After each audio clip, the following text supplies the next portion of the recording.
Mission complete. Processing. World Apocalypse Dawn. Role. Devoted side character, Dr. Miles Corbin. B ending. The Crimson Wedding.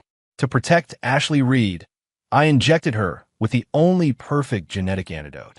I was then infected by the alpha zombie. In my final moments of consciousness, I slipped an eternal platinum ring onto her finger, transforming into a mindless monster before she tearfully put a bullet through my head. Female lead anguish index, 98%.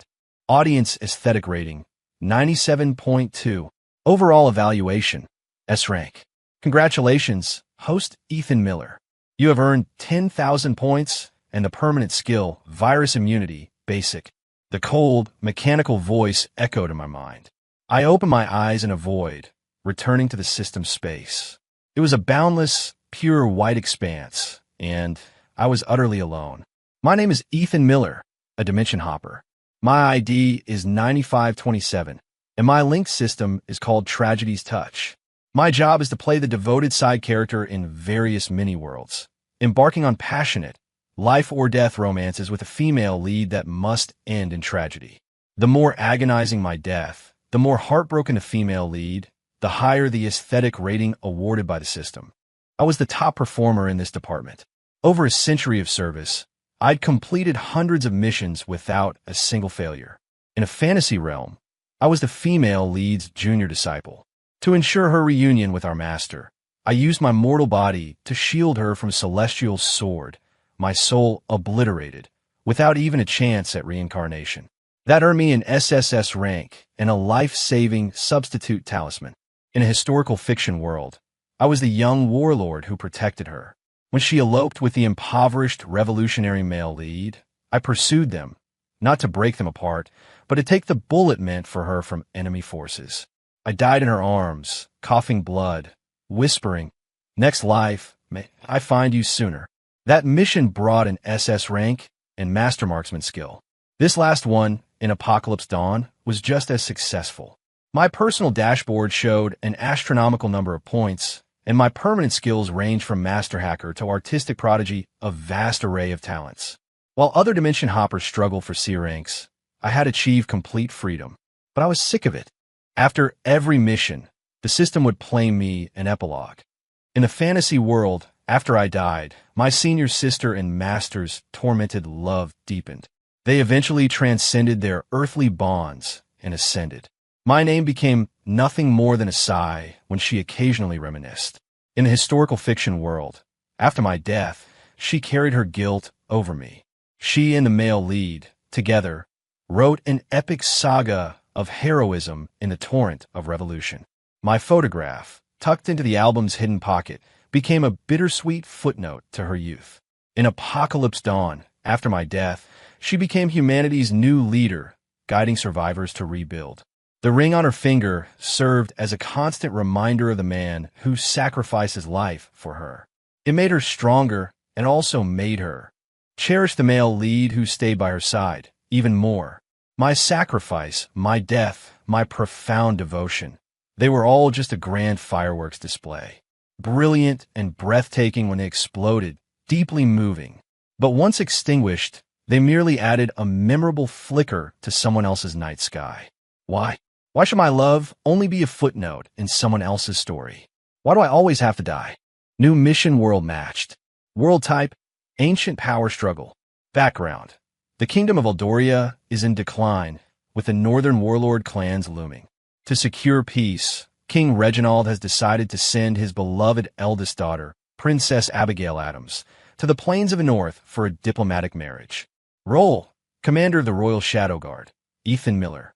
From a lineage of loyalists, protector of the royal family, a master martial artist, reserved and secretly in love with the princess for years. B main plot. During the princess's escort for the diplomatic marriage, rebel forces attack. To protect the princess, you are struck by a volley of arrows. Before your death, you pass your family's ancestral jade pendant, a symbol of protection, into her hands. System prompt. The core of Tragedy's Touch in this world is unrequited love and conflicting loyalties. Host must accurately portray the tragic heroism of acting despite knowing the futility. and in the final moment, elevating personal love into a sacrifice for national duty. The script slowly unfolded in my mind. Same old recipe, same old flavor. I could already foresee it. After my death, the grief-stricken princess would travel to the plains with my pendant. There, she would meet the unruly warlord chieftain, fierce as an eagle, this world's male lead.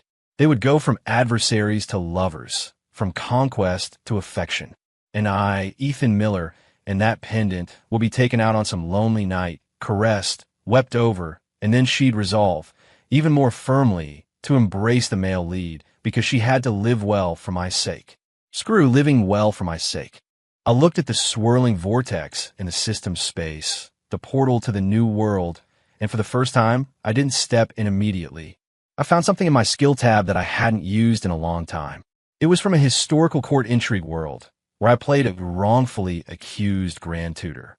The system rewarded me with a fail-safe, a replica of a commander seal that could mobilize 3,000 Imperial Guards.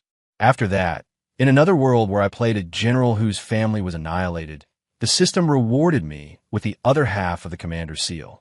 A century of accumulation meant the trump cards in my hand were far more substantial than any mere side character should possess.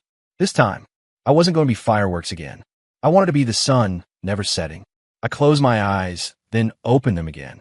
All the warmth and quiet endurance in my gaze had transformed into cold, burning flame. System, interworld. When I opened my eyes again, I was in a dim palace. The air hung heavy with the scent of ambergris and aged wood. I wore a sleek, dark uniform, a long, narrow sword at my hip, kneeling on the cold stone floor. My body's instinct told me I was reporting to the king, seated on his shadowed throne. Ethan Miller, you handled this well. A stern yet weary voice descended from above. It was King Reginald, ruler of Eldoria. I quickly assimilated this body's memories. The Miller family, 3 generations of shadow guards, the king's most loyal enforcers. By my generation, the unit was an impenetrable fortress, the king's most trusted and most feared blade. And I, the original me, was secretly in love with Princess Abigail. That love was humble, despairing, like dust gazing at a star.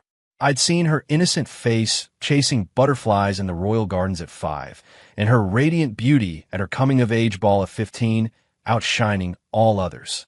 I had quietly dealt with countless problems for her, eliminated every scoundrel who wished her ill. She didn't even know I existed. Your Majesty, your praise is unwarranted. It was merely my duty. I replied, my voice flat, echoing the original owner's lack of emotion. Rise, the king said, seemingly pleased with my obedience. The Northern Warlord clan's delegation arrives in Viridia City tomorrow to discuss the diplomatic marriage.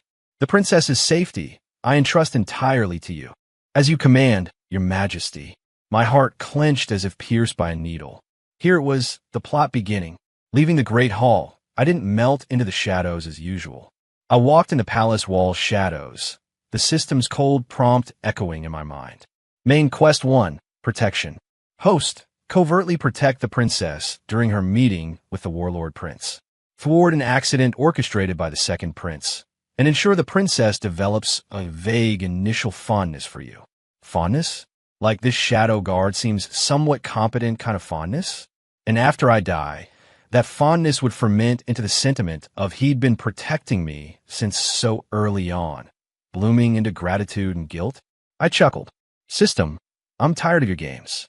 I didn't go to set up defenses near the princess's chambers. Instead, I went directly to the royal family's ancestral shrine. With the commander's seal, I moved unhindered. In the deepest part of the shrine, I found the secret chamber the Miller family had guarded for generations. Inside, an ancestral tablet stood, beneath which was a dark iron box. I opened the box. Inside, a military token, carved with a fierce tiger, lay silently. The Miller ancestors were founding heroes, once holding vast military power. To reassure the king, they voluntarily relinquished their command, forming the Shadow Guard as a symbol of loyalty. But this military token had been secretly preserved. It represented the Miller family's ultimate trump card and the final check on royal power. It could mobilize the elite 100,000 Tigers Roar Legion stationed outside Viridia City. This was my greatest leverage to flip the entire chessboard. I tucked the token securely against my body, then, like a dutiful shadow guard, made my way to the exterior of the Sunstone Palace. The Sunstone Palace was Princess Abigail's residence. I found a perfect vantage point in a colossal oak tree. In the moonlight, I saw a young woman in a simple white gown sitting quietly by the window, gazing blankly at the moon. That was Abigail, beautiful, as fragile as a painting, a hint of persistent sorrow etched between her brows. She knew her fate. Like a bird in a gilded cage, she appeared regal but had long lost the right to fly free. She didn't cry or protest, merely accepted everything in silence. This silence was more heartbreaking than any outcry. In the original timeline, I, or rather the original owner, would have felt a twisting agony in my heart, then even more resolutely sacrificed my life to protect her on her final journey. But now, as I watched her, what I thought was, why? Why should someone born into royalty become a bargaining chip? Why should such a beautiful life be forced to accept a prearranged, unknown destiny? I, Ethan Miller, have died 100 times. I understood, more than anyone, the preciousness of life and the luxury of freedom. Abigail, I won't let you go through with this diplomatic marriage. And I won't die for you. I want you to live for yourself, just once. I want no one in this world to dictate your fate ever again. Not your father, the king, and certainly not this damn system. The next day, the warlord delegation arrived in Viridia City. The king hosted a banquet in the royal gardens. During the feast, the warlord's third prince, the so-called male lead, his eyes like a hawk's, stared at Abigail without an ounce of shame. His gaze was full of aggression and possessiveness. Abigail, meanwhile, sat like a perfect jade sculpture, eyes downcast, silent. The second prince, sure enough, began his machinations. He bribed a minor attendant to slip a drug into the princess's wine, one that would cause a fever and public disorientation. He wanted the princess to humiliate herself before the warlords, thus sabotaging the diplomatic marriage and bolstering his own claim to be heir apparent. The system screamed frantic alerts. Warning. Crisis detected. Host. Intervene immediately. Swap the princess's wine cup. I saw it, but I didn't move. I just watched silently from the shadows as the attendant, tray in hand, walked step by step toward the princess. In the instant no one noticed, I flicked my finger. A silver needle, finer than a hair, flew silently from my fingertip, precisely embedding itself into the attendant's nape. His hand twitched, the tray tilted. The tainted wine didn't spill on the princess. Instead, it splashed squarely onto the second prince. The entire court erupted in gasps. The second prince, startled and furious, quickly felt a flush of heat spread through his body, his face turning crimson. Before all the court officials and the warlord delegation, he began tearing at his clothes, making a complete spectacle of himself. The king's face turned ashen with rage. He immediately ordered his son dragged away. A crisis, defused by me in an absurd and comical manner. No one knew I was responsible. Abigail looked up, as if sensing something, glancing toward my hiding spot. That glance held a hint of confusion, a touch of inquiry. Excellent. This was far more interesting than some vague fondness. The system fell silent. It seemed unable to determine if my unconventional solution counted as mission completion.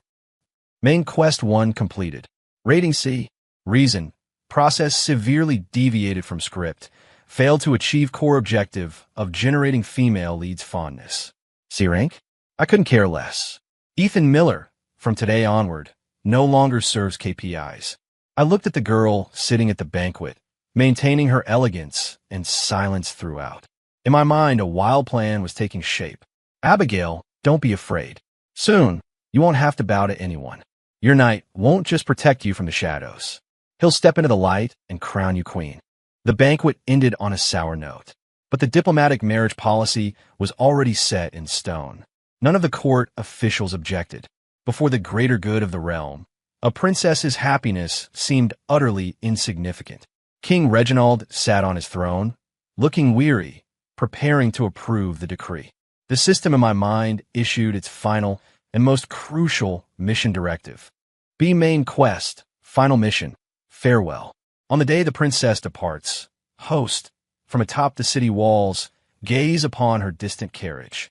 Enact an internal monologue of love and duty, building sorrow to its peak.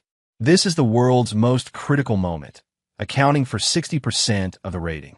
Let me watch her leave, then go on a death march, playing out a shot by 1,000 arrows scene? I smiled. I, Ethan Miller, am done acting. Just as the king was about to pick up his quill. Your Majesty, I have a petition. A cold voice resonated through the entire throne room. The court erupted in uproar. They turned to see me, clad in my sleek, dark uniform, a symbol of shadow and swift justice, walking step by step from a corner of the Grand Hall. The commander of the Shadow Guard, a phantom who only moved in darkness, for the first time, stepped willingly into the light. Surprise and displeasure flickered in the king's eyes. Ethan Miller, what is the meaning of this? Shadow Guards do not interfere in state affairs. That is the rule. Rules are made by men, I said, walking to the center of the hall. I raised my head, looking directly at the monarch on his throne. My voice wasn't loud, yet it clearly reached every ear. Today, Your Majesty, I speak not for the realm, but for myself. I request to marry Princess Abigail Adams. A single stone stirred 1,000 waves. The entire throne room instantly exploded into chaos. Insolence. A mere enforcer dares covet a princess. Treason. Drag him out and execute him. The ministers were indignant, spitting venomous words. The king's face, meanwhile, turned from pale to purple, trembling with fury. Ethan Miller, do you know what you're saying? I think you've lost your mind, he roared, slamming his hand on the armrest of his throne. The system blared piercing alarms in my head, red warning messages cascading like a waterfall across my internal screen. Warning, warning, host behavior severely OOC. B-main plot deviated by 99%. Reverse course immediately or face eradication penalty. Warning, character destruction. Plot completely out of control. I blocked out the system's shrieks. I looked at the outwardly fierce but inwardly timid king on his throne, at the hypocritical ministers below, my heart turning cold. This was their so-called loyalty and rules. Using other people's daughters for peace, other people's lives to sate their desires. Your Majesty, I am not mad. I slowly pulled the military token, carved with a fierce tiger, from my tunic and raised it high. I merely wish to make a deal with Your Majesty. When that token appeared, the entire hall instantly fell into a deathly silence. Those ministers who had just been clamoring for my execution were now ashen-faced, like ducks choked silent.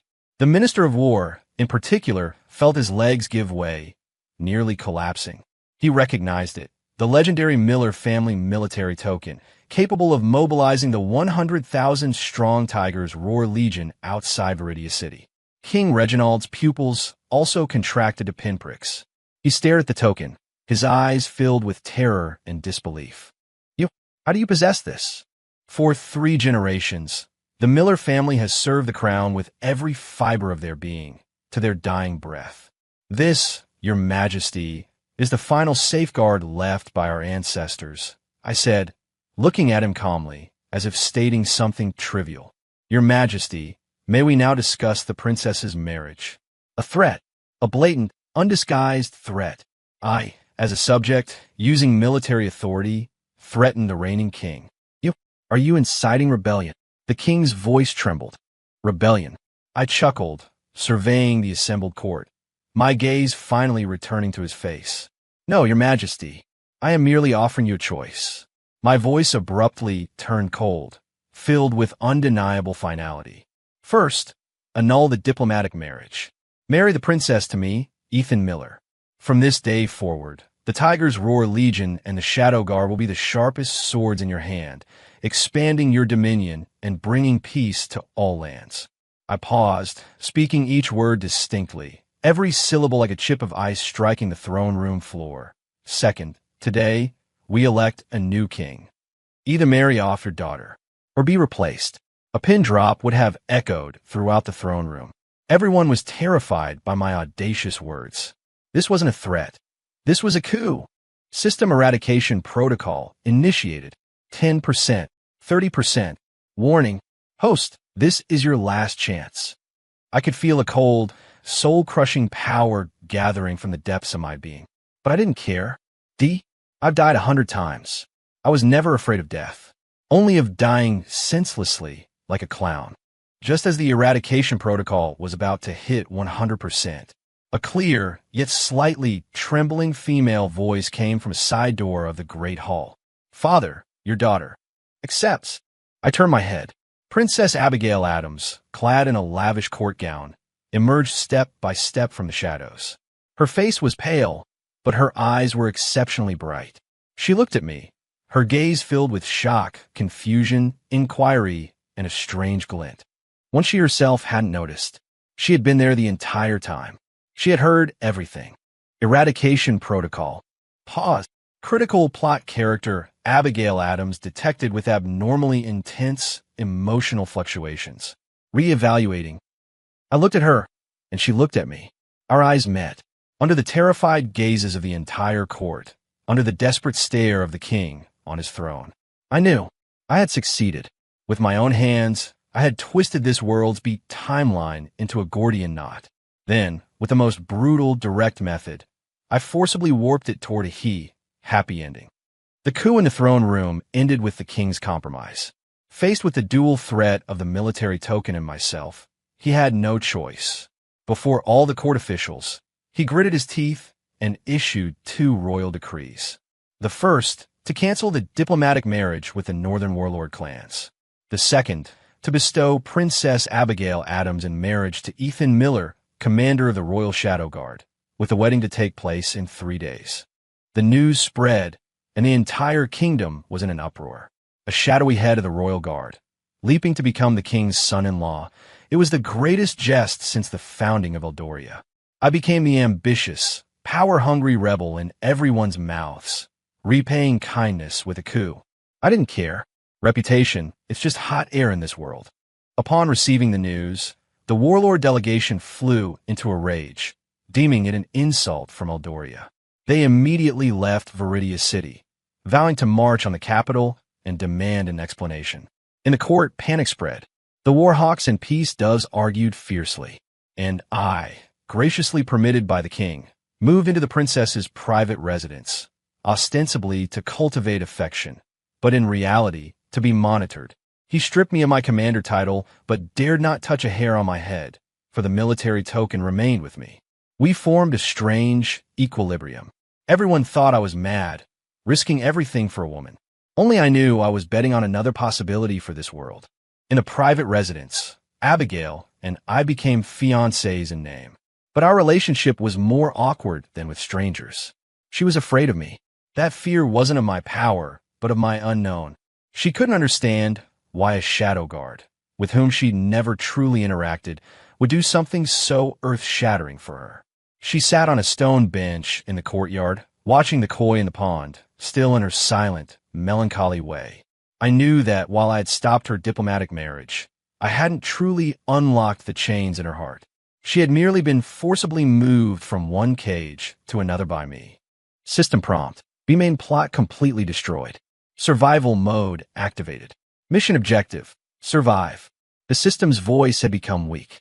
It seemed to have given up struggling, content to see how I'd manage. What are you thinking about? I walked to her side and sat down. Her body stiffened.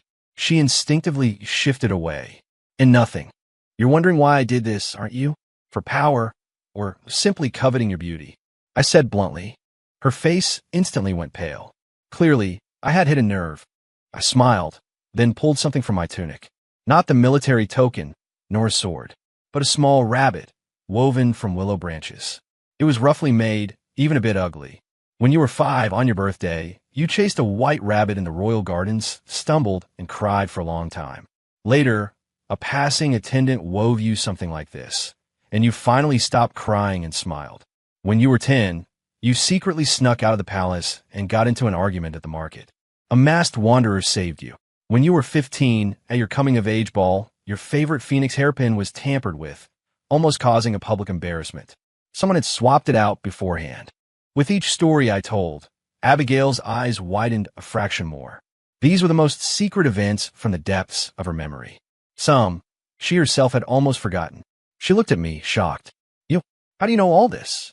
Because that attendant, that wanderer, the one who swapped your hairpin, they were all me, I said, looking at her calmly.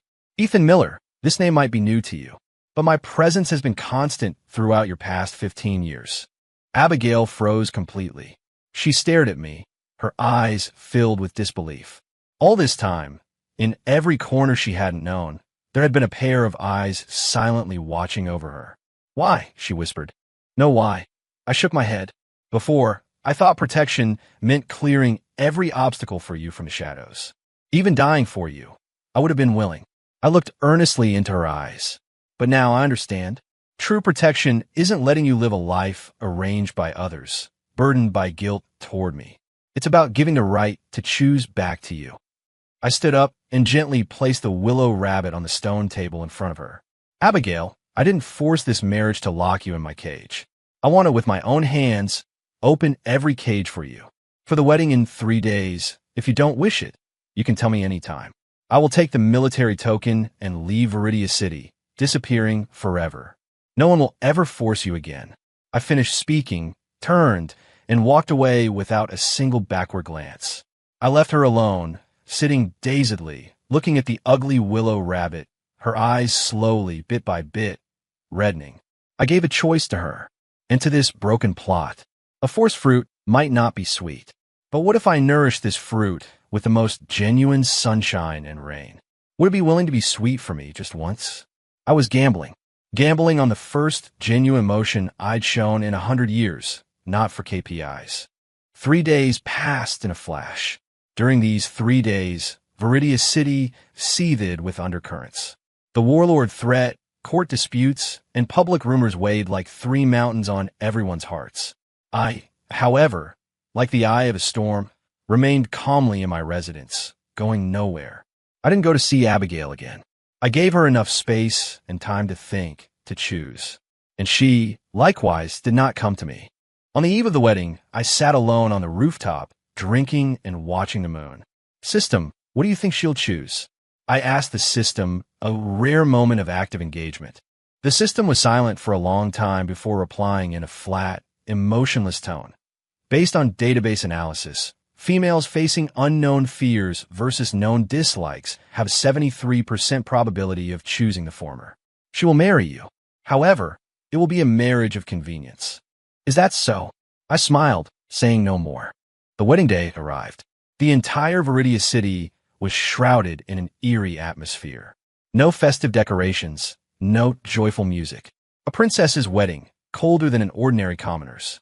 Everyone knew this wasn't a celebration, but a naked political transaction, a crisis poised to ignite at any moment. I wore a rich crimson wedding suit, riding a tall, majestic horse to the royal palace. Along the way, commoners pointed and whispered, their eyes filled with curiosity, disdain, and fear. I saw Abigail.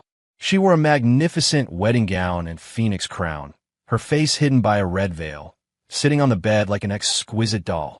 I couldn't see her expression. I took her hand. It was icy cold.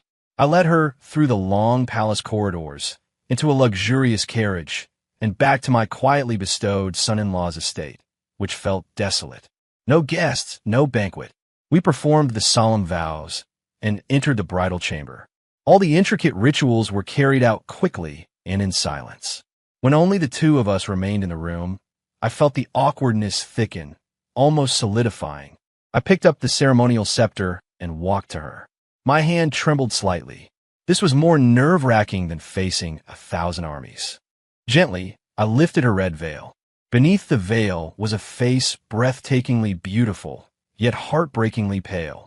Her eyes, like a startled fawn's, watched me, full of unease and confusion. Haven't decided yet, I asked softly. She bit her lip, said nothing, merely shook her head slowly. It's all right, I smiled, placing the scepter aside. Then for now, we won't be husband and wife. I walked to the table and poured 2 cups of wine. Today, we won't share a wedding toast. We'll just have 1 cup, a peace offering. I handed her one of the cups. From today onward, you are not a princess, and I am not a powerful minister. You are Abigail, and I am Ethan. In this estate, you are the mistress, and I am the guest. I will not enter your chambers without your permission. I will not interfere in your life without your consent. I promise you, until the threat of the Northern Warlord clans is resolved, until you can truly control your own destiny, I, Ethan Miller, will not touch a hair on your head. My words stunned her. She looked at me, the fear in her eyes slowly fading, replaced by deeper confusion. She couldn't understand what I had gone through such lengths for, a coup, a forced marriage, if it wasn't to possess her, if it wasn't to have her. She took the wine glass and lightly clinked it against mine. Then she drank it down. I watched her drink the wine, and a great weight lifted from my heart. I turned, intending to go to the study. Tonight, I would leave the bridal chamber to her alone. The instant I turned, the long-dormant system in my mind suddenly let out an unprecedented, piercing shriek. Warning, warning, unknown error detected, logic conflict, data overflow. Female lead Abigail Adams happiness index detected. Happiness index, rapidly rising. Happiness index at max. Hidden condition triggered. Triggered. Hidden ending unlocked. Bittersweet completion. Final rating in progress. Rating calculating. Congratulations, host Ethan Miller. Final mission evaluation. SSS rank. Boom. My brain felt like it had been hit by a nuclear bomb. SSS rank? How was that possible? I had clearly ruined the B storyline beyond repair. I hadn't even completed the main quest properly. SSS rank rewards distributing. Reward 1, 1 million points. Reward 2, permanent skill Art of Statecraft, master rank. Reward 3, world rule analysis permission, basic. System prompt.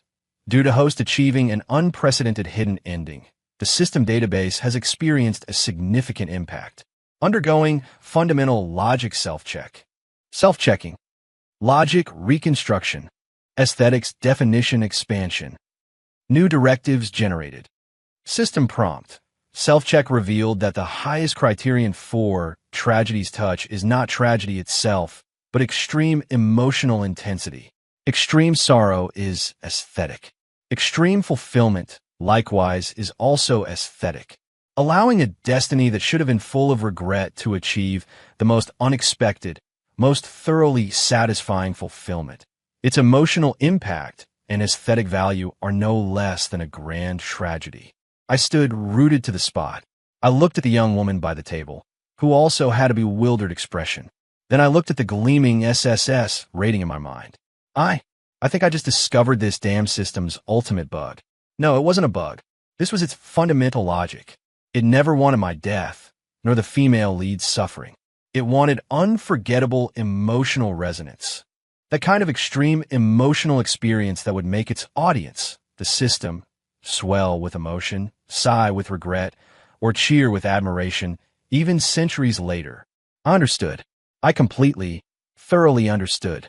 I looked at Abigail and suddenly smiled, smiling with immense joy, immense satisfaction. Turns out, I've been doing the right thing the wrong way. No, actually this time I did the right thing by doing it the wrong way. Abigail was somewhat taken aback by my laughter. What are you laughing at? I walked over and for the first time boldly took her hand.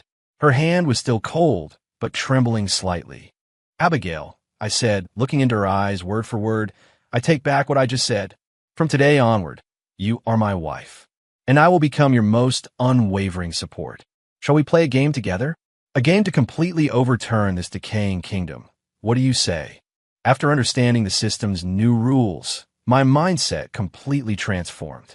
If my previous defiance was a tragic gamble, undertaken with the resolve to be eradicated, then now I was playing a game I knew I couldn't lose. Tragedy's touch system? No. From today onward, you're the happy ending generator. And I, Ethan Miller, am this generator's sole designated CEO. My primary objective was no longer merely to survive, but how to transform this forced fruit into the sweetest in the world. I needed to keep Abigail's happiness index at max. The first thing I did was address the immediate warlord crisis. The warlords, citing the insult to the diplomatic marriage, amassed troops on the border, demanding exorbitant compensation or declaring war. The court was in a panic. King Reginald was at his wit's end, summoning me to the palace repeatedly, ostensibly for consultation, but truly to exert pressure, hoping I'd surrender the military token so he could mobilize the Tiger's Roar Legion. Of course, I wouldn't hand it over. The military token was my only safeguard. I went directly to Abigail. "What are your thoughts on this warlord situation?" I tossed the question to her. She paused, clearly not expecting me to ask a mere woman about such weighty state affairs. She was silent for a moment, then softly said, "To fight, the treasury is empty, the people suffer. Not to fight, to surrender land and pay tribute, to lose prestige, the warlords will only become bolder." Well said. I nodded in approval. It's a no-win situation. But what if we look at it from outside the chessboard? Outside the chessboard? The warlords aren't a unified bloc, I said, unfolding a map I'd drawn from memory, depicting the power distribution across the northern plains. They consist of 3 major clans. The one leading this aggression is the Golden Wolf clan, the strongest. The other 2, the Black Hawk and Snow Leopard clans, have old grievances with the Golden Wolf. Their alliance is only due to a shared, ambitious chieftain. So we just need to break their alliance? Abigail, sharp as a whip, understood immediately. Exactly, I smiled looking at her. And the best way to break an alliance isn't with an army, it's with money. Or rather, with interests they cannot refuse. Over the next few days, I didn't leave the son-in-law's estate, but my shadow guards, carrying my handwritten letters and vast amounts of gold and jewels, secretly infiltrated the plains. I sent the chieftains of the Black Hawk and Snow Leopard clans a gift they couldn't refuse. The gift list contained only 2 items. First, enough gold to buy 10 years' worth of grain. Second, a detailed map of all the Golden Wolf clan's military deployments and supply routes. In the letter, I wrote only one sentence. The Golden Wolf is ripe for the taking. May the strongest claim it. The wolves of the plains only believed in the most primitive law of the jungle. No eternal allies, only eternal interests. Faced with immense profit and the chance to weaken their rival, the so-called alliance was as fragile as paper. Half a month later, word arrived. The northern plains had erupted into civil war. The Black Hawk and Snow Leopard clans, citing unfair distribution of chieftaincy, brazenly launched a surprise attack on the Golden Wolf clan.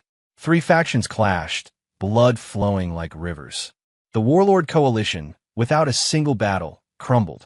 They no longer had the energy to bother the kingdom of Eldoria.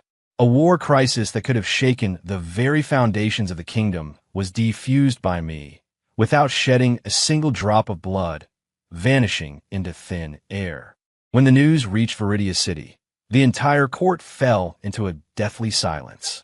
King Reginald stared at the battle report in his hand, speechless for a long time. His gaze at me was filled with unprecedented apprehension and fear. He finally understood that I, Ethan Miller, possessed more than just brute courage and a military token. I possessed unpredictable means to overturn any chessboard. And Abigail, after hearing the news, looked at me with a completely transformed gaze. In her eyes, there was shock, admiration, and a glow she herself hadn't noticed, a feeling called worship. Ding! Female lead happiness index continuously rising. Congratulations, host. You have received daily quest reward, 1,000 points. System prompt. Allowing the female lead to feel security and admiration are effective ways to increase her happiness index. Turns out, even giving treats has a guide. I struck while the iron was hot. The crisis is resolved, but the nation's roots are rotten, I told Abigail. A kingdom that only trades women and wealth for peace is not worth protecting. So you mean? She looked at me anxiously. I don't want to change dynasties. I shook my head. What I want is to personally dig out this rotten root and replace it with a new one. I extended my hand to her. And I can't do this alone. Abigail, will you be my ally? She looked at my outstretched hand, hesitating for a long time. Finally, she slowly placed her hand in my palm. I will. From that day, our relationship entered a whole new phase. We were no longer husband and wife in name, but true allies, fighting side by side. Using my master rank art of statecraft, I began teaching her how to read people, balance power, and manage court officials. I gradually, step by step, transferred control of the Shadow Guard to her. I transformed her from a sheltered palace princess, oblivious to the world, into a future queen who knew how to protect herself with power and wisdom. I took her in disguise out of the palace to see the suffering of the common people, making her understand what truly constituted a kingdom. I established an organization dedicated to collecting public sentiment, allowing her eyes and ears to reach every corner of the land. In this process, our feelings for each other rapidly intensified. We would argue late into the night over the pros and cons of a policy. And in the morning, we'd stand together in the courtyard, watching the first rays of sunlight spread across the land. I never said, "I love you," but every single thing I did for her said, "I love you." I gave her not fleeting sweet nothings, but real power and respect that would allow her to stand on her own. Ding! Female lead happiness index reached a temporary peak. Special reward triggered. Female lead POV snippet unlocked. View. I paused, then selected yes. Instantly, a memory not my own flooded my mind. It was Abigail's diary. Today, Ethan taught me how to review petitions. He held my hand, stroke by stroke, guiding me to write approved. His hand was steady, his palm warm. My heart raced. I never imagined I'd one day touch the power of a ruler. Even less did I imagine that this power would be handed to me by him. He says he wants me to be queen, but I think I only want to be his wife. I looked at the words, and the softest part of my heart was deeply stirred. Turns out, in her heart, I was no longer a powerful minister, not an ally. Ding! Congratulations, host. You have perfectly grasped the he core. This world's mission is now complete. You may submit at any time and receive an SSS rank evaluation. I smiled and selected no. Complete? No, it wasn't enough. I wanted extreme completion. I wanted Abigail to become this nation's true soul queen. I wanted her, even after I left, to be happy forever. This was Ethan Miller's definition of a happy ending. The world of Eldoria, after I helped Abigail ascend as its empress, ushering in a golden age, finally came to a perfect close. On the day I chose to leave, Abigail, clad in a dark imperial dragon robe, stood atop the city walls, bidding me farewell. She didn't cry. She just looked at me, smiling, and said, "Ethan, go. Go wherever you wish. I will guard this realm for you. Whenever you return, this will always be your home." I knew she no longer needed my protection. She had grown into a true ruler, capable of standing on her own. This was the most perfect ending. World, the Kingdom of Eldoria. Final evaluation, SSS+. Groundbreaking perfect ending. Rewards, 3 million points, World Rule Analysis Permission, Intermediate, Personal System Space Upgrade. Returning to the system space, I found it completely transformed. No longer a pure white void. It had become a luxurious apartment identical to my own home. There was a living room, bedroom, study, and even a massive floor-to-ceiling window, gazing out onto a dazzling galaxy. Host's mental needs detected. System space has materialized. The system's voice, too, seemed to have lost a hint of its coldness, gaining a touch of humanity. "Nice work," I said, lying back on the soft sofa, crossing my legs. Got rich, and even the system learned how to decorate. New mission world matched. Enter immediately. Not yet. I wave my hand. Show me the world data first. And pull up my personal skill panel and redeemable items list. Know your enemy and know yourself, and you can fight 100 battles without disaster. I wasn't just some passive grunt worker anymore. I was a strategist, a player. Every world was a new chessboard. I needed to plan all my moves before I even entered. World type, modern city. Background. This is a classic arrogant CEO falls for me world. Female lead, Chloe Davis, is a poor but optimistic and resilient weeds-type girl. Male lead, Brandon Thorne, is the cold CEO of Thorne Enterprises. An unexpected encounter sparks a tumultuous you chase, I run romance. Role, devoted side character, Ethan Miller. Chloe Davis's childhood sweetheart, a quietly protective, warm-hearted knight. a medical school prodigy who gave up a prestigious international study opportunity to stay in a local hospital to treat Chloe's mother. B. Main plot. The female lead's mother's condition worsens, requiring a high-risk heart transplant. Male lead Brandon Thorne pulls strings to bring in a world-renowned specialist. During the surgery, unexpected massive hemorrhage occurs, requiring rare Rh-negative blood. The male lead's blood type is incompatible, but you, Ethan Miller, are exactly that type. Without hesitation, you donate a large amount of blood for the female lead's mother, leaving you extremely weak. At this moment, the hospital is maliciously set on fire by the male lead's business rival. To protect the unconscious female lead's mother, you are trapped in the blaze and burn alive. System prompt. The core of tragedy's touch in this world is selfless devotion and unobtainable protection. Host must display the noble sentiment of, as long as you're happy, I'm fine no matter what happens to me. I looked at the script and almost burst out laughing. Good grief, it's a masterpiece of melodrama. Blood donation, fire, dying for someone else again. System, can't you come up with something new? What are this world's male lead, Brandon Thorne's, weaknesses? I asked. Reporting host. Brandon Thorne is arrogant, conceited, and overly confident. His conglomerate is currently undertaking a crucial overseas acquisition, key to solidifying his position as heir. And his business rival? Who is he? Damian Blackwood, the young heir of Blackwood Industries. He is cunning and treacherous, a sworn enemy of Brandon Thorne. And the female lead, Chloe Davis? Resilient and strong-willed, but due to her family's poverty, she harbors deep-seated insecurity. Her greatest wish is to cure her mother's illness. My fingers lightly tapped the sofa armrest, my brain racing. A complete, happy ending plan quickly formed in my mind. The female lead's biggest pain points were her mother's illness and poverty. The male lead's biggest G-spot was career success. So, the key to breaking the situation was simple. I wasn't going to be the silent, blood-donating knight. I was going to be the god who solved all problems.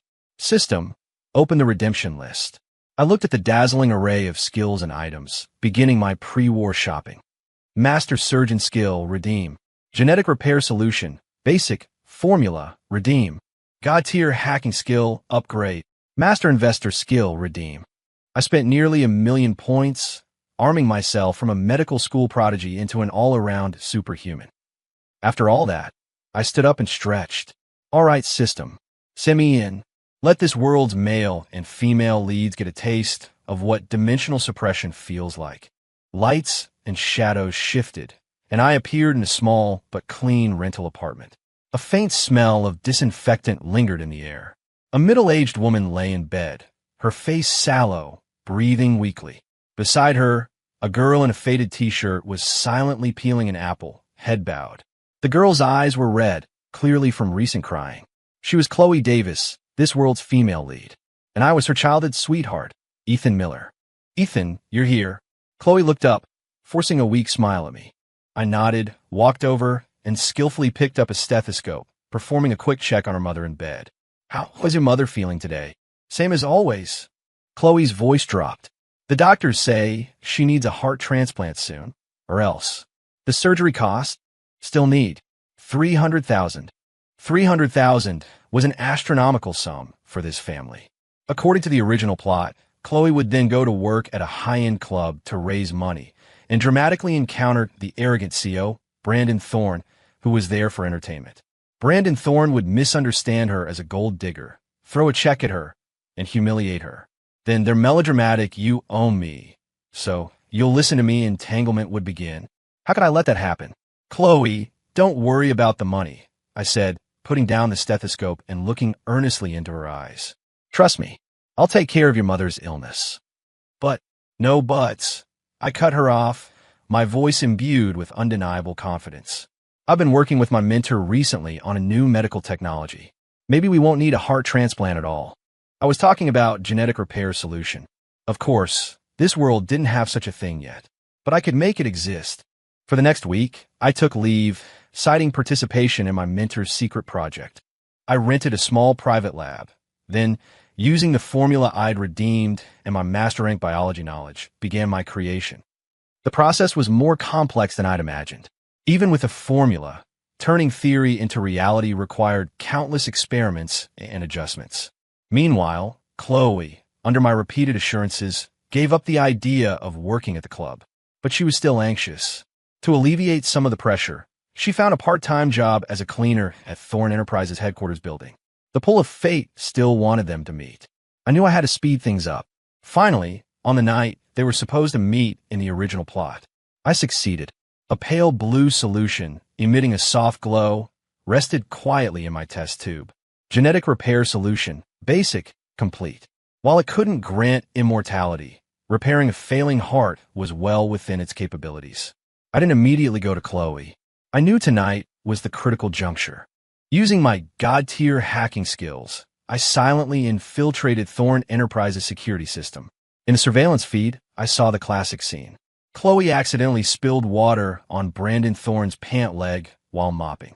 Brandon Thorne, the man in his custom-tailored suit, handsome as a Greek god, frowned, his eyes icy. "Do you know how much the suit costs?" I'm so sorry. I didn't mean to." Chloe's face went pale with fright as she quickly apologized. "Is sorry enough?" Brandon Thorne's lips curled into a wicked, classic, arrogant CEO smile. "If you want my forgiveness, fine. Starting tomorrow, you're my personal assistant, on call 24/7. See? The cliché. This kind of domineering behavior, treating people like dirt, full of offense and disrespect, was somehow portrayed as the beginning of love in these novels. I scoffed. "Brandon Thorne, your opponent isn't fragile Chloe. It's me." My fingers danced across the keyboard. Instantly, the fire alarms throughout Thorn Enterprises headquarters shrieked. Simultaneously, all the fire sprinklers began furiously dousing the building. The entire building plunged into chaos. For the first time, an expression of shock and disarray appeared on Brandon Thorne's arrogant face. He was soaked to the bone, no longer concerned with teasing Chloe, and fled outside in a hurry, escorted by his bodyguards. Meanwhile, the moment the alarm sounded, I called Chloe. "Chloe, where are you?" "Don't be scared, I'm on my way." When Chloe, still shaken, ran out of the building, the first person she saw wasn't the disheveled CEO. It was me. I pulled up in a beat-up old car I'd acquired from somewhere, stopping smoothly in front of her. I got out, took off my jacket, and draped it over her trembling shoulders, wet from the sprinklers. "Ethan." She looked at me, her eyes red again. "It's okay," I said, gently ruffling her hair and opening the car door. "Come on, let's go home. I have some good news for you." I drove off with her. In the rearview mirror, I saw Brandon Thorne, surrounded by subordinates reporting to him. He seemed to notice us too. His gaze fell on my hand, resting on Chloe's shoulder, and his eyes darkened, becoming dangerous. I knew he was interested in me.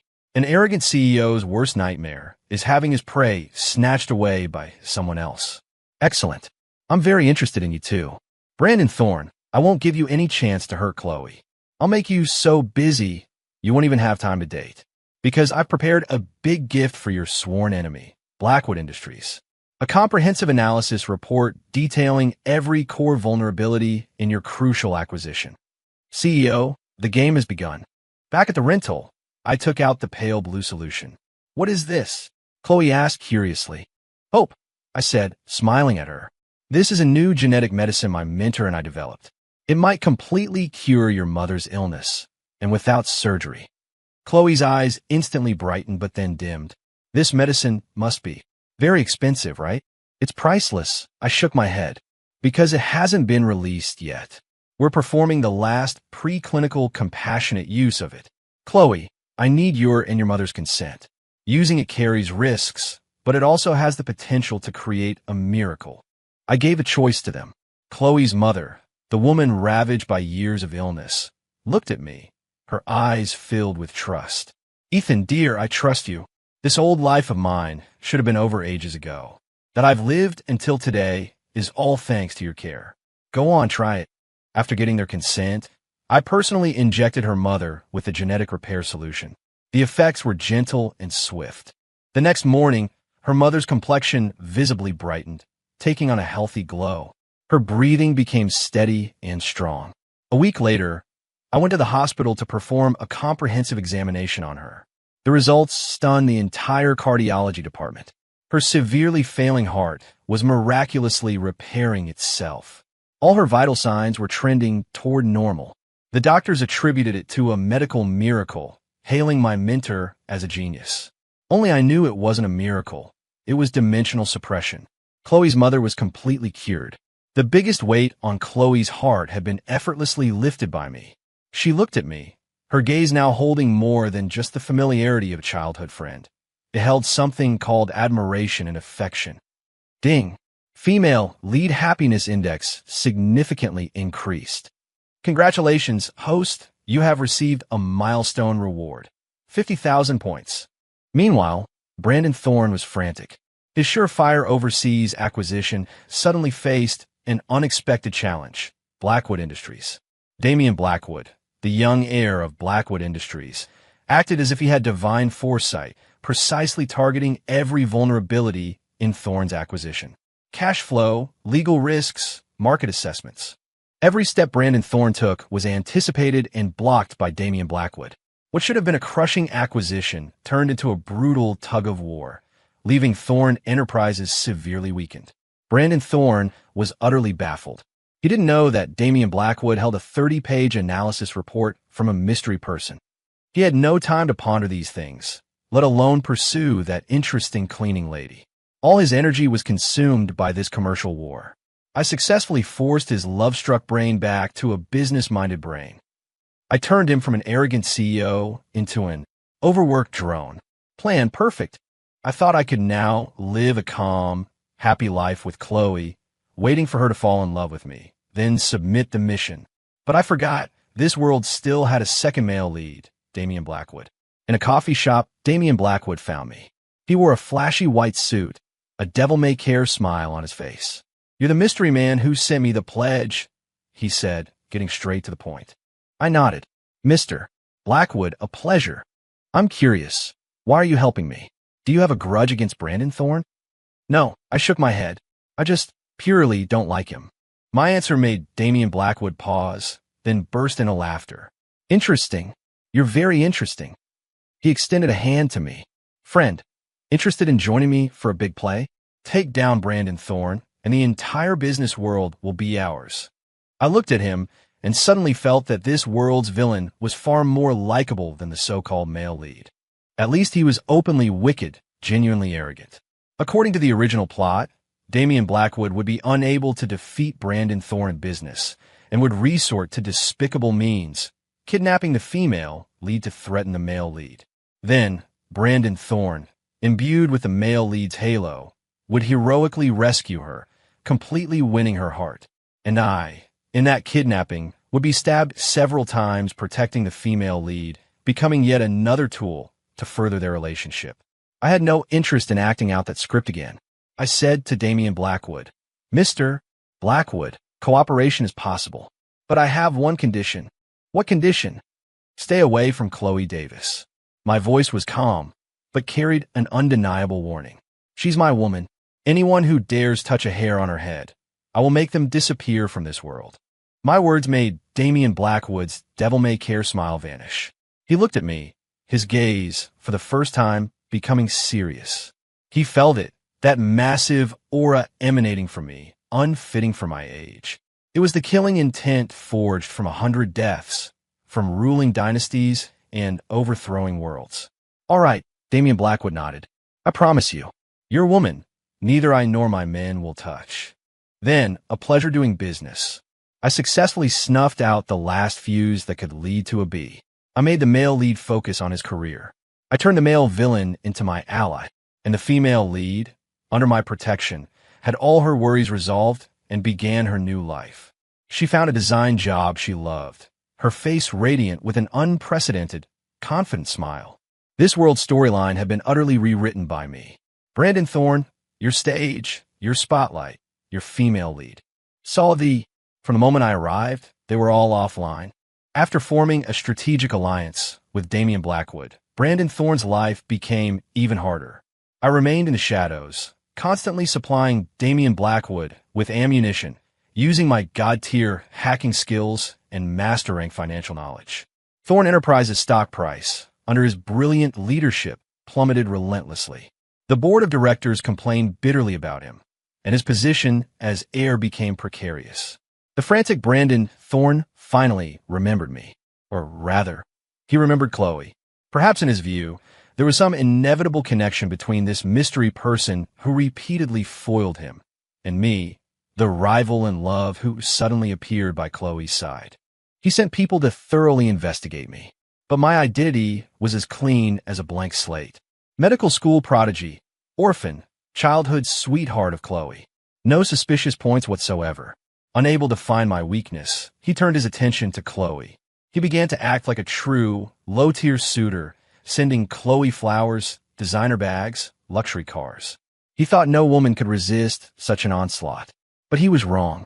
The current Chloe was no longer the insecure, poor Cinderella needing a man's rescue. Her mother was cured. She had a job she loved with a good income. And more importantly, she had me. She returned everything Brandon Thorne sent, untouched. Attached was a note with only one sentence. "Thanks, but I have a boyfriend." This note completely ignited Brandon Thorne's fury and competitive spirit. What you can't have always stirs a commotion. He began to abandon his work, frantically pursuing Chloe. He felt this wasn't love, but war. He wanted to snatch this disrespectful woman from my poor boy hands to prove his charm and status. And this was exactly what I wanted. A CEO obsessed with a love war would only die faster on the real battlefield of business. I had Damian Blackwood seize this opportunity to launch an all-out assault on several of Thorne Enterprises' core industries. And I, meanwhile, unhurriedly began to date Chloe. I didn't pile on material things like Brandon Thorne. I took the silent infiltration route. When she worked late, I'd time it perfectly, bringing homemade late-night snacks to her office building. When her design work hit a wall, I'd use my master-rank aesthetic appreciation skill. Ding! Female lead happiness index, now stable at max. Congratulations, host. You have successfully transformed the arrogant CEO's tumultuous love career plotline into a sweet urban romance relationship plotline. Special achievement unlocked. Heartthrob. Reward. Personal charisma permanently increased by 50 points. I looked at myself in the mirror, seemingly a bit handsomer, and smiled with satisfaction. System, you really get it. Meanwhile, Brandon Thorne met his downfall. In the months he spent frantically pursuing Chloe, neglecting his main business. Damian Blackwood, with my help, had successfully devoured most of his business empire. By the time he finally snapped out of his love game, it was too late. The board of directors stripped him of his CEO position. His father, the high and mighty chairman, was utterly disappointed in him and disinherited him. He fell from the clouds into the mud. Overnight, he lost everything. He couldn't understand why. He drove his last sports car and waited all night downstairs from Chloe and me. The next morning, I went downstairs to buy coffee and saw him. His eyes were bloodshot, his expression haggard, the swagger of old completely gone. Why? He looked at me, his voice hoarse. Chloe, what on earth did she see in you? I have everything. You have nothing. I handed him a cup of coffee from my hand. You're wrong, I said calmly, looking at him. All you had was money, and I have her. Brandon Thorne, you never loved her. All you loved was your desire to conquer and your pathetic ego. You treat love like a game, and I treat it as my entire life. My words struck him like a hammer to the heart. He sat dazedly in his car, watching Chloe and me walk hand in hand into the morning sunlight. He would probably never understand that in this world, some things just can't be bought with money. Brandon Thorne went bankrupt. Damian Blackwood became the new titan of the business world. This world's plot had been completely upended by me. I thought I could peacefully live out this lifetime with Chloe, then submit the mission. But the system's malice, or rather, the world's inherent inertia, was stronger than I'd imagined.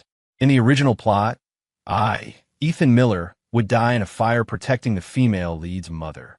Now, the female lead's mother was cured, healthier than anyone. Logically, this fire shouldn't happen again, but it still came, in a way I hadn't expected. That day was the 100-day anniversary of Chloe and I officially becoming a couple. I booked out the city's most exclusive revolving restaurant, preparing to propose to her. I had the ring, the champagne ready. Everything was as perfect as a fairy tale. The accident happened then. The restaurant kitchen, due to aging wiring, suddenly caught fire. The blaze, fueled by the wind, spread rapidly, quickly consuming half the floor. All exits were sealed by smoke and flames. Chloe and I, along with the other guests, were all trapped in this cage hundreds of feet above ground. Warning! Warning! B-main plot convergence detected. Core death scenario fire triggered. System judgment. Host survival probability below 10%. Activate substitute talisman immediately. In my mind, the system blared a shrill alarm. The substitute talisman was my only life-saving trump card, earned with my life in a fantasy world. Using it would allow me to instantly teleport out of any fatal crisis, completely unharmed. But only I could go. If I left, what about Chloe? I looked at the girl beside me, trembling with fear, yet still clinging tightly to my hand. I smiled. System, oh system, you still don't get it. Ethan Miller, didn't go to all this trouble to twist a B into an he just to survive alone at the very last moment. Don't be scared, I whispered, holding her tight. I'm here. I promise to protect you for life. I blocked out the system's warnings. I used all the knowledge I'd redeemed from the system to search for a way out. Physics, chemistry, architectural mechanics. My brain, like a supercomputer, rapidly analyzed all the fire scene data. Wind direction, fire spread speed, structural weaknesses. Soon, I found the only escape route. On the other side of the restaurant, there was an external high-rise window cleaning platform. If we could just reach it, we could escape. But between the restaurant and that platform, there was a gap of over a dozen feet, a sea of fire. Everyone was despairing. Only I wasn't. I pulled Chloe and rushed to the floor-to-ceiling window. I took off my suit jacket, soaked it with water, then, with all my might, pushed over a huge dining table nearby, propping it against the window ledge to form a makeshift bridge extending outward. Chloe, do you trust me? I looked into her eyes. She looked at me, without a hint of hesitation in her eyes, and nodded vigorously. Edo. Good. I draped a wet jacket over her, then scooped her up in my arms. Hold on tight. Under everyone's terrified gazes, I held her like a leopard, surged onto the dining table that could snap at any moment, then leapt. The wind howled in our ears. Fire raged beneath our feet. The distance of over a dozen feet felt like a century at that moment. Finally, we landed heavily on the small platform. We made it. Without pausing to catch my breath, I immediately activated the platform. The platform slowly descended. The revolving restaurant behind us, meanwhile, was completely consumed by raging flames before our eyes, eventually giving a tremendous roar and collapsing. We had escaped death. When we reached the ground, fire trucks and ambulances had already swarmed the area below. We were the only survivors of that fire. Chloe clung to me, sobbing uncontrollably. I gently patted her back and from my pocket pulled out the ring box I prepared. Under the focus of countless camera flashes, under everyone's stunned gazes, I knelt on one knee.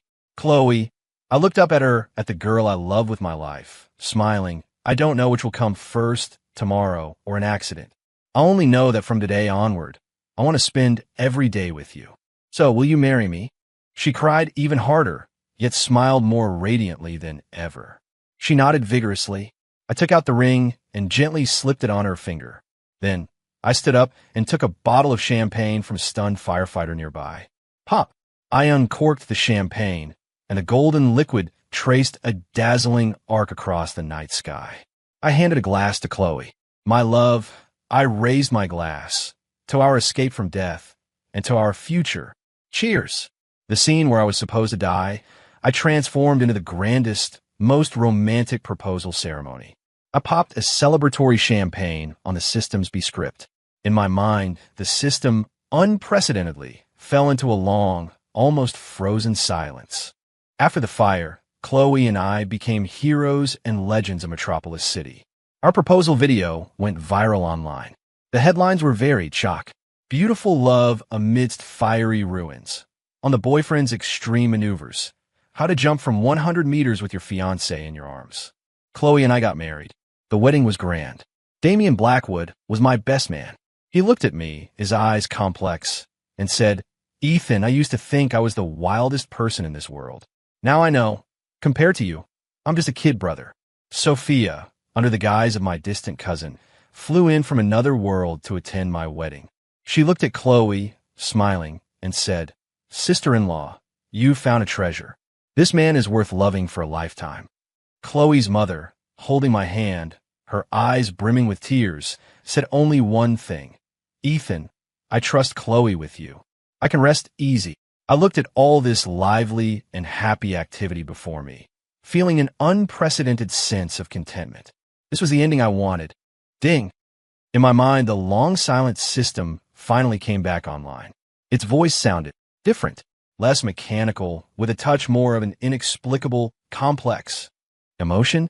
World, arrogant CEO, falls for me. Final evaluation, SSS++. Miraculous, perfect ending. Rewards, 5 million points.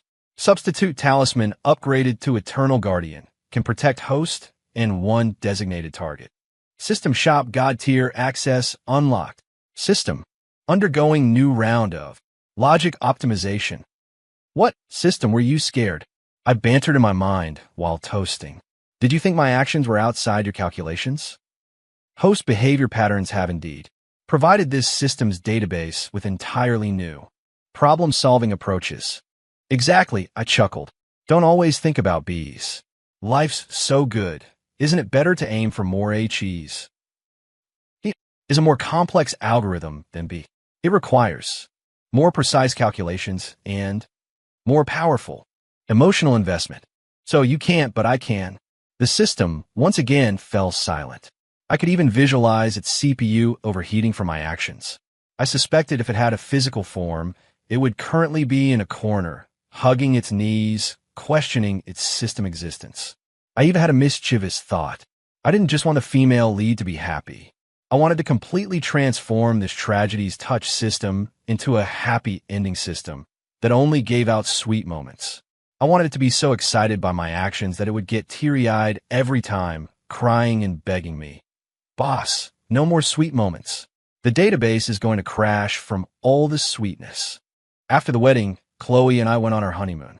We didn't go to any popular tourist destinations. I took her back to the small town where we grew up. We visited our old elementary school, adding another heart to the desk where our names were carved. We went to the hill we often visited, watching the sunset in the evening breeze, our shadows stretching long. "Ethan," she whispered, leaning on my shoulder. "Sometimes I feel like I'm dreaming. I always worry I'll wake up and Mom will still be in her sickbed, and you'll just be the quiet boy next door, watching over me." "This isn't a dream." I squeezed her hand. "This is the life we were always meant to have. Chloe, remember, whatever you face, don't be afraid, because behind you, I'll always be there." Ding! Female lead happiness index detected. Exceeding threshold. Extreme. Happiness. And contentment. Detected. In my mind, the system's voice actually had a hint of Ashoked Sobi. I froze. "System, you cried." "No." It immediately denied, reverting to its cold tone. "Just data redundancy leading to sleeked audio stream. Distortion." I smiled. Stubborn thing. I was certain it had cried. This system, which lived for tragedy's touch, was moved for the first time by a complete, pure love. I suddenly felt that its top performer, had a whole new, more interesting KPI. That was to conquer my system. I would use one perfect heat after another to assault its cold, binary-coded fundamental logic. I would plant a seed called love in its code. Someday, it would willingly bloom for me. Bidding farewell to the modern city world, I slept soundly for 3 days in my luxurious system space. I now had more points than I could spend, most of my skills were maxed out, and I had completely transformed from a grunt worker into a capitalist within the system.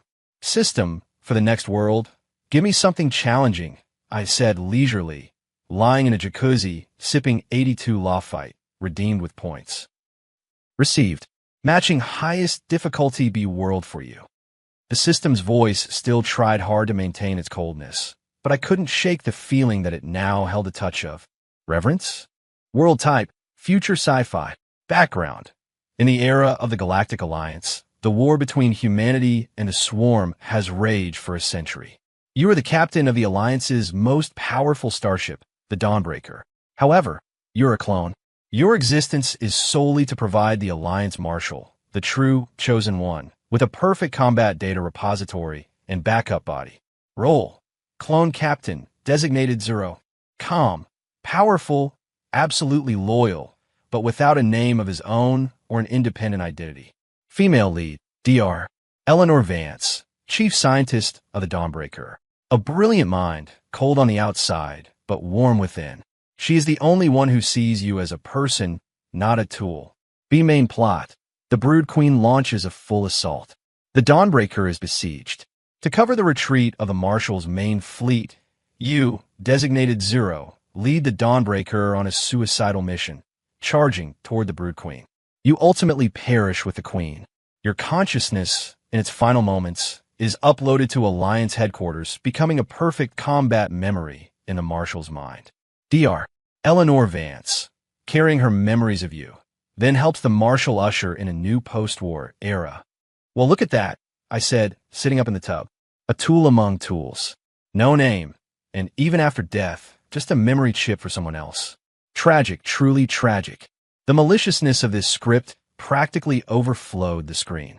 System prompt: the core of tragedy's touch in this world is existential nihilism and nameless sacrifice. Host must. All right, enough with the prompts, I interrupted. I get it. Just play a tragic hero. Even if I'm but dust, I'll light up the stars for you. I changed my tone, a cold smirk playing on my lips. But who says a clone can't become a governor? Who says a backup can't become the main event? This time, I didn't even redeem any skills. Because in the last world, I had just manipulated Damian Blackwood and Brandon Thorne. My art of statecraft and master investor skills wouldn't be very useful here. But I had something far more valuable. That was my heart, tempered over time, immune to all poisons, capable of seeing through every trick. Teleport me. I wanted to show this galactic alliance what a true chosen one really looked like. A flash of light, and I found myself standing on the bridge of a massive starship. Before me was the boundless cosmos, countless stars scattered like diamonds on black velvet. Various holographic projections and data streams flowed slowly around me. I wore a crisp white Alliance uniform, the gold star insignia of a captain on my shoulder. A woman in a white lab coat, wearing gold-rimmed glasses, with a cool, detached demeanor, stood beside me, reporting. 0. The Dawnbreaker has entered its designated course. Energy reserves 100%, weapon systems self-checked, all normal. She was Dr. Eleanor Vance. I could feel the immense power within this body, named 0. Perfect combat instincts, a mind of extreme calm. But deep within his soul, there was a blankness. No joy, no sorrow, only a hard-coded fundamental directive, absolute loyalty to the Alliance, absolute obedience to the Marshal. Understood, I replied in Zero's emotionless tone. Eleanor seemed accustomed to my demeanor. She nodded, preparing to leave. Wait, I called out. She turned, a flicker of confusion in her eyes. 0. Any further instructions? I looked at her, silent for 3 seconds. Then, word by word, I said to her, From today, my name is Ethan Miller, not 0. Eleanor froze. Her eyes, usually calm as a cold pool behind her glasses, for the first time, stirred with fierce ripples. She stared at me in shock, as if seeing a stranger she had never known. Clones didn't have names. That was an iron law of the Alliance. And the first moment I saw her, had broken that iron law. Ding. Female, lead emotional fluctuation detected. Extreme. And main quest. Not yet started. Rating system. Unable to calculate. The system, once again, fell in a logical chaos. I ignored it. I looked at Eleanor and continued. Dr. Vance, I have a question. What? Do you think what determines a life form's value is its genetic sequence, or its independent will? I threw the question at her like a bomb. She was a scientist, believing in data and logic, but she was also the only one who saw me as a person. My question struck at the most conflicted part of her heart. She looked at me, her lips moving, but no words came out. You don't have to answer, I said, turning back to gaze at the starfield, my voice clearly reaching her ears. Because I will use my actions to prove the answer to you and to the entire Alliance. My destiny, Ethan Miller's destiny, is not determined by genes, nor by that so-called marshal. My destiny is held only in my own hands. Having spoken, I issued the first command that belonged to Ethan Miller. Order all stations, break from designated course. Destination, the Maelstrom Nebula. I'm going to deliver a gift to our enemies, the Swarm. The Maelstrom Nebula? Eleanor's face paled. No, that's a restricted zone, filled with unstable spatial anomalies and Swarm scout forces. We'll be torn apart. That's just what the Alliance textbooks say. I turned and gave her a confident smile. My textbooks, however, say that the most dangerous places often hide the greatest treasures. Like, say, an outpost capable of making even the brood queen wince. I was going to take the initiative. I wasn't a tool, not a vessel. I was the only king on the starship. My autocratic actions caused an uproar on the Dawnbreaker. All the crew thought I was insane. They sent an urgent report to Alliance headquarters, accusing me the uncontrolled clone. A reply from Alliance headquarters arrived quickly. The sender was the Marshal himself. The message contained only one sentence. Trust Zero. Obey all his commands. Everyone was stunned. Only I knew why the Marshal would say that. Because in his eyes, I was just a combat data repository. All my actions, no matter how outrageous or insane, were simply testing a new tactical possibility for him. If it succeeded, the credit was his. If it failed, only a clone, easily replaceable, would die. He had nothing to lose, everything to gain. He wanted to use me as his pawn. But he didn't know that I, Ethan Miller, never played anyone's pawn. I was the one playing the game. Under my firm command, the Dawnbreaker slowly glided into the hellish Maelstrom Nebula. Terrifying spatial anomalies, like countless invisible hands, tore at the hull. Countless swarm scouts, like sharks smelling blood, swarmed from all directions. On the bridge, alarms blared incessantly. Fear was etched on everyone's faces. Only I and Eleanor remained calm. She, out of scientist's professional competence. And I, because everything before me was within my calculations. I had experienced scenes 100 times more dangerous than this. Activate Void Engine, enter stealth mode. Calculate spatial anomaly frequencies and troughs. Plot a safe course. Weapon systems, switch to hunter mode. Prioritize eliminating all eyeworm units. I issued command after command, clear and calm. My brain, like the most precise quantum computer, processed vast amounts of data. Under my command, the Dawnbreaker, the Alliance's most powerful starship, moved like a phantom, gracefully navigating through the turbulent nebula. All dangers were anticipated by me and perfectly evaded. All enemies were silently eliminated before they even detected us. Eleanor stood beside me, watching me, her eyes growing brighter and brighter. She realized that this Ethan Miller before her was completely different from the Zero who merely executed orders. He possessed a captivating confidence and control. It was the charisma of a true leader. 3 days later, we passed through the Maelstrom Nebula completely unscathed. What appeared before us was an asteroid transformed into a colossal military fortress. That was one of the Swarm's most crucial outposts, the Hive Prime, and their staging ground for the final assault. Attention, all hands, my voice echoed on the bridge. Main cannon Genesis, begin charging. Target, the Hive Prime's energy core. Deliver our enemies a gift from the Dawnbreaker. The Genesis main cannon was the Dawnbreaker's ultimate weapon. One shot could destroy a small planet, but its charging time required 10 minutes. And in those 10 minutes, we would be completely exposed to the full firepower of the Hive Prime. This was a colossal gamble. He's insane. He's truly lost it. The crew fell into despair. Just then, Eleanor Vance walked to my side. She looked at me, her gaze more resolute than ever. I trust you. She only spoke those 4 words. Then, she went to her workstation and began operating at lightning speed. Activate gravity shields, maximum power. I will buy you time in my own way. I looked at her back and smiled. I knew this outwardly cold, but inwardly warm woman had been completely won over by me. Ding. Female lead emotional state detected. Trust, reliance, admiration, affection, emotional intensity exponentially increasing. Warning, data stream anomaly. System core code. Experiencing. Non instructional. Fluctuations. In my mind, the system's voice became intermittent, filled with static. I even heard within that static a faint, female voice that didn't belong to the system. Ethan. My heart stirred, but before I could think further, the High Prime's countless cannons were already unleashing a barrage. The entire bridge shook violently. Eleanor's activated gravity shields showed countless cracks after the first volley. Report. Shield energy, 30% remaining. Main cannon charging, 3 minutes remaining. Everyone's hearts leaped into their throats. Just then, I issued a command that no one could comprehend. Open all-frequency public comms channel. Broadcast my voice across the entire battlefield. Communications connected. My voice not only echoed on the Dawnbreaker, but also simultaneously reached the ears of every swarm commander in the Hive Prime. I wasn't speaking Alliance language, but an ancient, complex language filled with psychic power.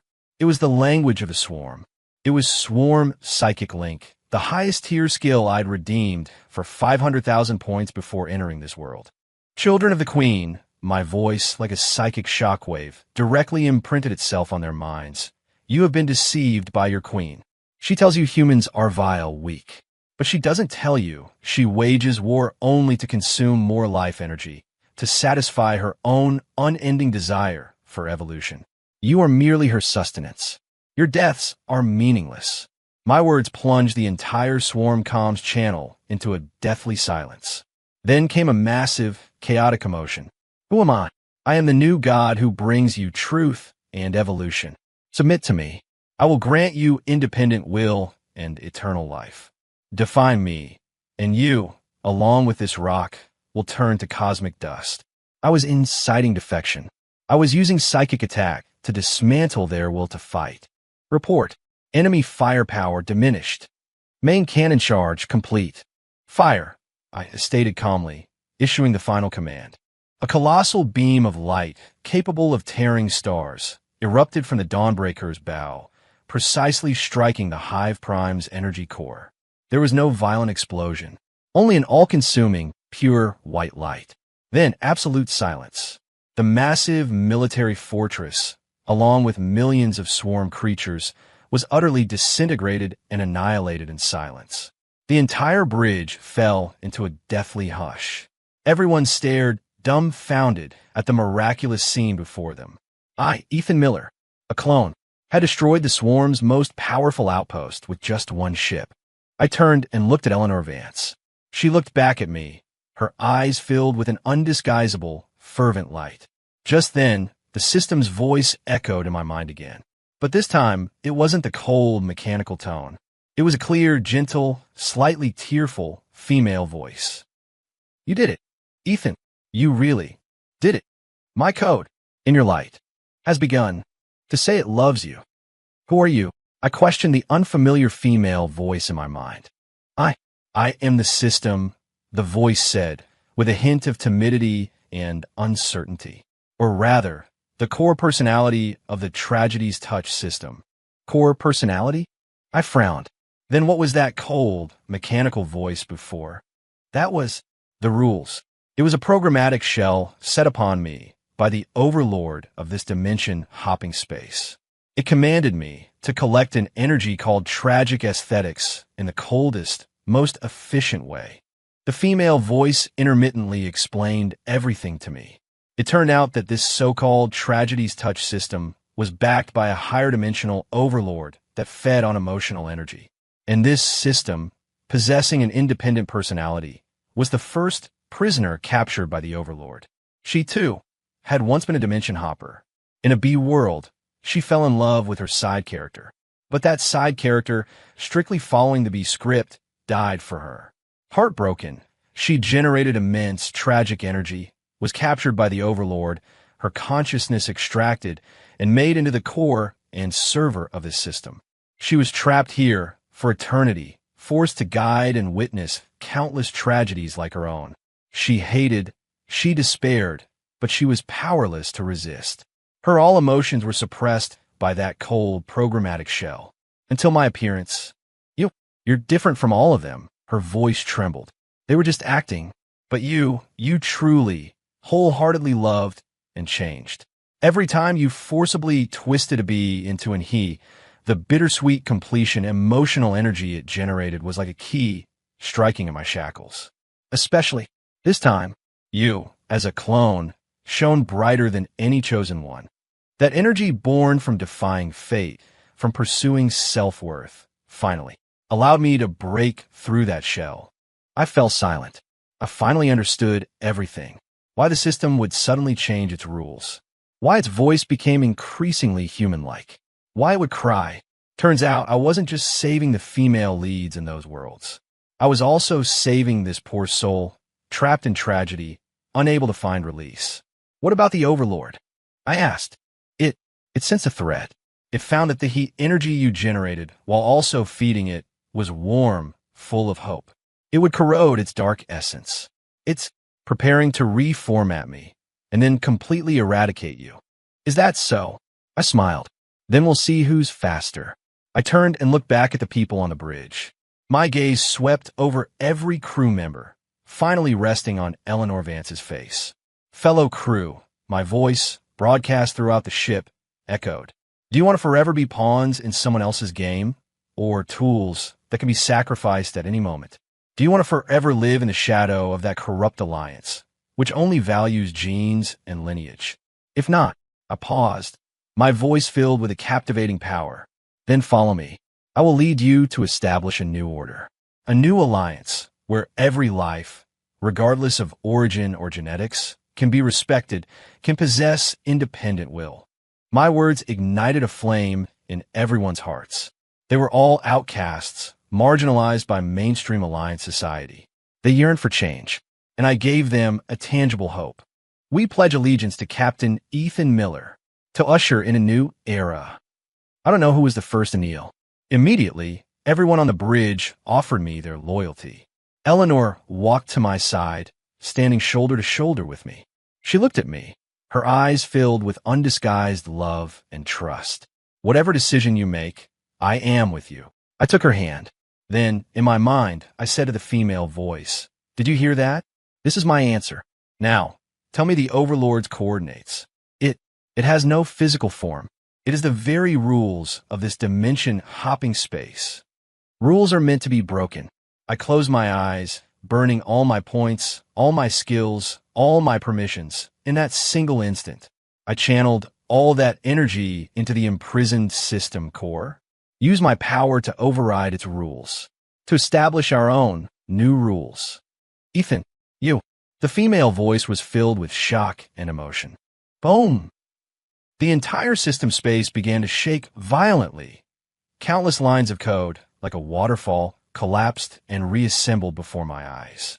The cold, rigid power of the Overlord's rules clashed with my warm, she infused energy in the highest dimension of the space, engaged in a fierce, epic battle.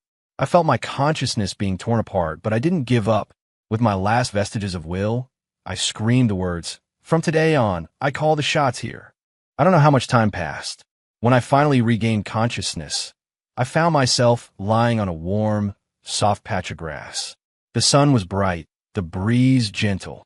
A gentle, beautiful woman in a white dress sat beside me, watching me, tears tracing paths down her cheeks. "You're awake," she said, her voice exactly the one that belonged to the system. I succeeded?" I asked. She nodded, smiling, but tears continued to stream down her face. We succeeded. You, with your will, overrode the Overlord's rules. This space now belongs to us." She reached out a hand, tracing the soft grass. You gave me true freedom."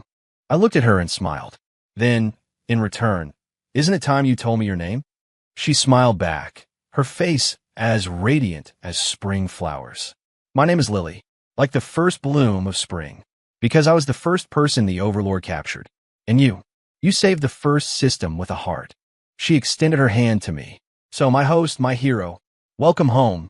I took her hand and stood up. In the sunlight behind us was a brand new world filled with infinite possibilities. I knew my dimension-hopping journey wasn't over. It had merely, in a way I never imagined, begun anew. And this time, my mission wasn't B, nor was it he. The end.